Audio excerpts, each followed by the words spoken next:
মুস্তানে মেলা এনে যে এত বড় বিপদে বড় গাইস জীবনও ভাবি নাই। তো গাইস আপনারা তো জানতে চান ফুল ভিডিওটা সবাই দেখতে থাকে। তো হ্যালো বন্ধুরা, সবাই কেমন আছেন? আশা করি সবাই অনেক ভালো আছেন। ফাইনালি গাইস আজকে কিন্তু গেতাছি মুস্তানে মেলায়।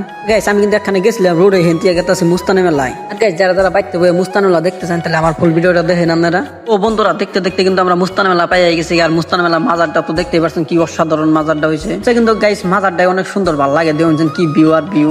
যারা যারা ভাবতে আসুন যে মেলায় যাবো, কিন্তু মেলা কোন জায়গায় হইতেছে কি জানুন না। তো আমাদের মেলাটা হইতেছে মন্দির থেকে পশ্চিমী জান নামটা হচ্ছে সত্রকোনারা। তাও যদি না আসুন সত্রকোনার লোকেশনে মারবেন, লোকেশনে ডাইরেক্ট সত্রকোনা লোকেশন মতো নাই হারবেন। মানুষ তো দেখতেছেন কি প্রচুর মানুষ দোবে দেবেন একদম খালি মাথার ওদিকে পুরো ড্যান্স লাগিয়েছে। আর গাইস কি হচ্ছে পাগলামি না গেছে আপনাকে ড্যান্স করতেছে, আপনারাও শুনুন না।